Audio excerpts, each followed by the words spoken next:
Hey everyone, John here. Welcome back to part 6 of this training series. In the last tutorial, we spent some time in Substance Painter, and I want to start this tutorial by just showing you the tweaks that I made in Substance Painter. And then we're going to go across to Blender, and I'm going to show you how I set up the lights and also how I set up the animation. So let's jump in. Okay, so here in Substance Painter, a couple of little tweaks that I made. You can see here, the rust has just changed a little bit on the front. Notice how we've got this really nice result here by joining the front to the bevel. The side here and the front obviously are separate objects, so we are getting this hard line.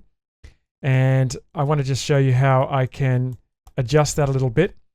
So if I just twirl open notice down here, there's the rust. So I've turned that off, you can see that disappears, but I've added a paint object just by coming in and right-clicking and choosing Add Paint. And if I come over to my brushes, let's give myself a bit of room here. I'm just going to search up dirt, grab a dirt brush, and I can shrink that down using my keyboard shortcut. So that's the Control key and the right mouse button. And I can, I can tweak that.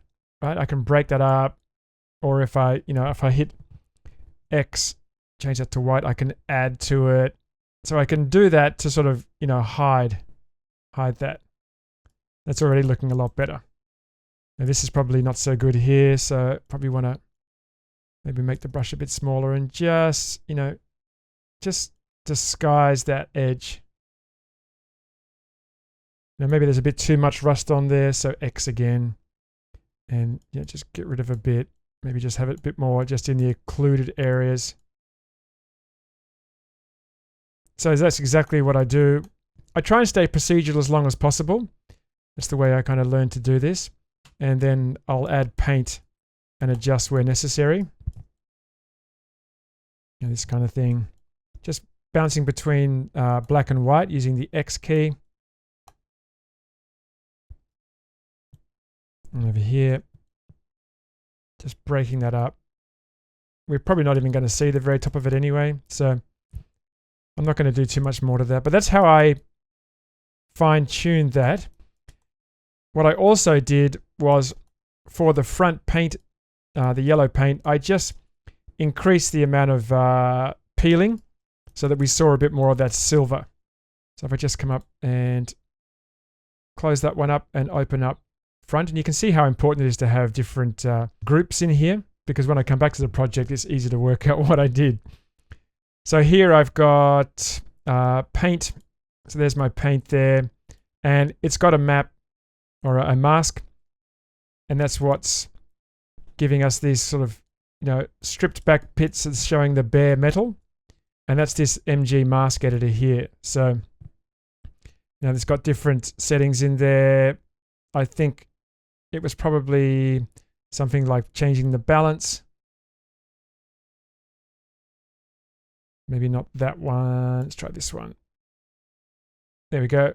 So adjusting the balance. See, increase the balance and I get more. Decrease the balance and I get less. So I just adjusted that, and that gave me something a little bit closer to the trailer. And the last thing that I did was added a new group at the top and called it Wear and Tear. And I added a bunch of different presets in here, dust and occlusions, scratches. If I just turn that off, let me just come to the side view. I'll just turn the whole thing off. So that's what I had when you last saw this. Looking a bit too clean, especially these wires. But just by turning that on, adding some dust, some occlusions, some scratches, and just making it look a little dirtier. Making the wires looking a little dirtier, like that. So that's what I did, and I've made some slight adjustments to that. So I'm just going to come across and send that back across by updating it, and come back to Blender. And here in Blender, that's already updated. So this looks a little different from when you last saw me working in Blender in the previous tutorial.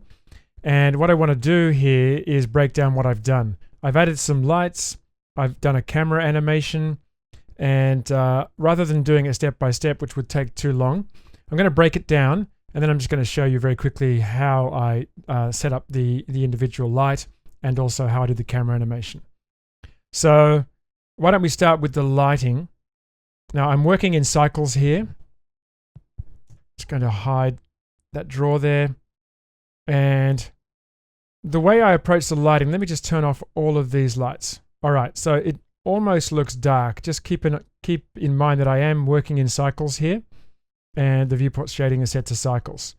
So it's almost dark, but I have an HDR here. Now I actually have presets, so I have assets, and I've set up some HDRs. And that just makes it easier for me because I can click and I can drag and drop the world basically, and rather than having to set it up every time. And for this, I'm using one of the great Grayscale Gorilla Pro Metal Studio textures. And that's because I wanted something that really is picked up in the metal in this object. And you can see the strength is only at 0.5. So if I just come to the side here, you can see it's just getting picked up in the metal there. Let me just bring that up. Now you can really see how that, it's a black and white HDR that's really designed to make metal, pop out. And obviously I can't light it like that, but just a little bit of that just is picked up, especially in these curved areas, and makes it look a little more metallic. So that's how I like to start my lighting, with an HDR. Now, let's come over to these lights. So let's start with the back. Okay, so I've put them into different collections, and I've got 3 lights in the back. So the first one is back blue, and if we have a look around here, you can see how it's very light. Well, the settings are very low for this light. So there, you can see it better there. In the trailer, there's kind of a blue smoky light source, and it's sort of at the bottom of the frame. And I want to kind of emulate that in After Effects. So I decided to add just a very pale blue light, just at an angle like that. You see, it's a area light, and it's just pointing upwards just to light the base of that. There's also a black cables left and a black cables right. So black cables left. Let me turn that on and off. And we have a look at it from the side. There it is there. And a black cables right. So these are only lighting the cables. So how do you get it to only light certain objects? For that, you come down to this tab here. So this is the Object tab with the light selected. And you use light linking. So why don't I just do that again? So I'll just remove that, click New, because I have the light selected, and now I've got to decide what I want to light. So I want my cables, and this is why I actually also put all of the cables and all of the clips into its own collection to make it much easier to do this. Just drop that in there. I'll just do that again so we can see it. At the moment it's lighting everything.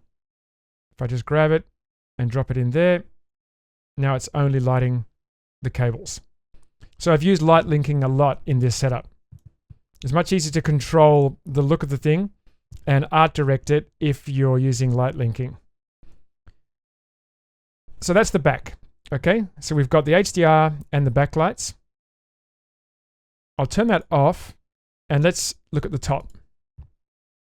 In the trailer, there's very strong top lighting, which gives this really strong shadow. You can see this downward shadow. And to do that, I've just added an area light at the top. So that's shooting down there. Now this one actually has been given a light linking set. So this is only lighting. Let me just turn off the. This is, and you can see the is no longer illuminated. It's only lighting the electric state, because I felt that this lighting both the and the electric state was too bright for the. So I just used 2. I use 1 to light just this, and I use 1 to light just the. And you can see it has its own light linking group. So 2 individual lights, but together they give me just the amount of lighting that I want.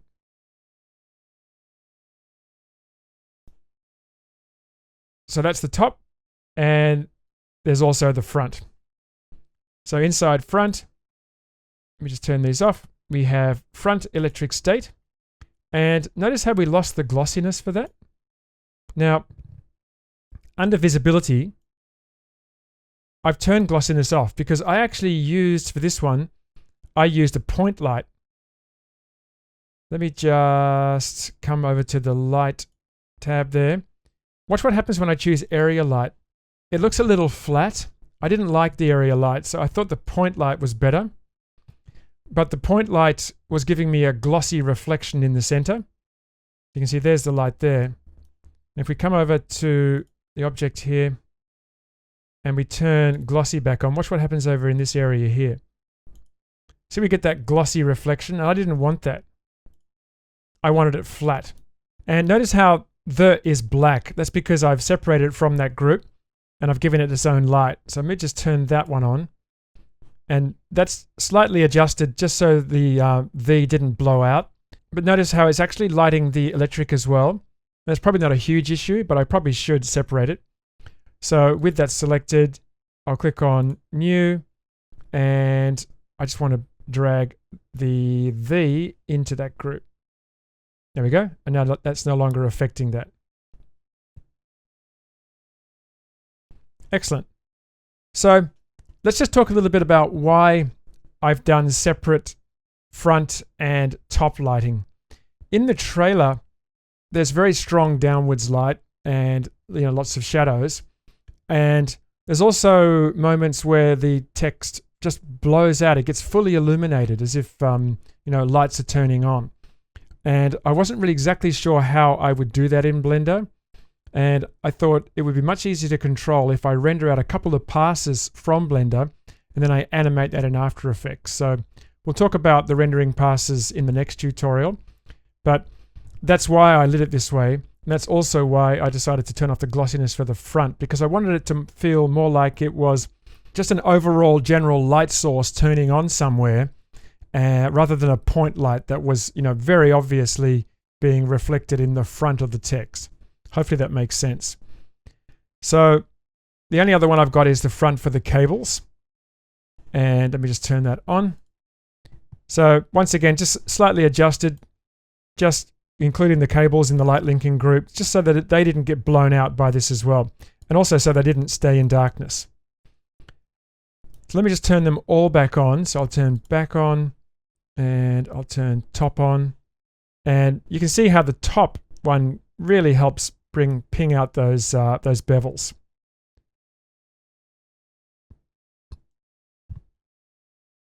Really nice. So I guess the overall thing to take away from this is the use of collections to group your lights, and also the use of light linking to control what's being illuminated. Before light linking came to Blender, I was kind of lost because I used to use this in Cinema 4D all the time. But I think the overall result is really nice. So now that the lights are set up, the next step for me usually is to do the animation. Let's go across to the animation tab, and I'll just show you what I mean. There you go. So the camera's up above, and then it's tilting down as it pulls back. And in order to do that, I find it much easier to split it out into the camera moving back, in this case on the Y in Blender, and doing the rotation with an empty. Pretty straightforward. So what I'm going to do is actually turn that off, and what we'll do is we'll create a new camera. Let's recreate this. So I'll come out of camera view and I'll press Shift A and choose camera. So there's a new camera and it's right there. So let's have a look at the settings for that. So I want to reset this. I'm just going to go 0, 0, 0. It's pointing downwards, so let me just rotate that like that. So that'll be 90. And I'm just going to pull it back a bit like that. Okay. Now I'm not an expert in animating in Blender, so if you think I can do things faster, that's fine. But I'm just doing it the way I know. And what I'll do is with that camera selected, come over and click on that. Now nothing happened because we have to actually also click on this little camera icon here. So now we're looking at it through that camera. So we can probably just adjust that on the Y a little bit. Maybe just something about there. It might not be exactly the same as what I've set up before, but it'd be pretty close. Okay, so I'll just come out of that view, and what I'm going to do, my world origin is just there, which is good because it's pretty close to the logo. So I'll press Shift A, and I'll choose a new empty, and I'm going to use a sphere for that. So that's going to be my parent for the camera. And what I'll do is I'll drop the camera into that empty just by holding down Shift. And I'm just going to bring that out there. Okay, so let's go back to the camera now. And with that selected, what I can do is rotate on the X. There you go. Now I get a really nice rotation there and everything works as expected. If we have a look at it from the side view, you can see the camera there. There it goes. See? It's connected to that empty and super easy. So animation is really straightforward. Let me just come back into that view. So probably start with the camera dolly first. So in that case, I would select the camera and probably want to happen over 100 frames. So with the camera selected, so that is the Y position. So I'll right click and choose Insert Keyframe. And that actually should be at the beginning. So maybe we should come back to 1 here. Insert Keyframe, come to 100. And put this back into position. Something like that. Maybe -20. That's too much. So I'll make that actually -22. It's the wrong direction.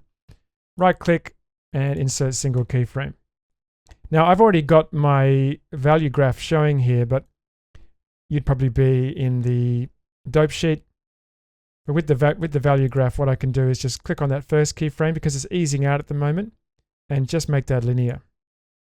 So that way, when I click play, it's just an even speed from the very beginning, but it eases in. So that's that done. So that's all separate from the actual rotation. So now I'll start at the end and click on my empty. And this is X rotation, right? So we'll insert keyframe, come back to 1, and we want to be up above it like that. Something like that. So -37, insert keyframe, and once again, just deselect and then grab this one and just make that linear. And that's how you do it. Pretty easy, right? So nothing more to really show there. What I'm going to do is set this up for rendering, and we'll take a look at that in the next tutorial. We'll render it out, and then we'll take it across to After Effects and we'll composite it using Sapphire and Continuum. So I look forward to seeing you in the next tutorial.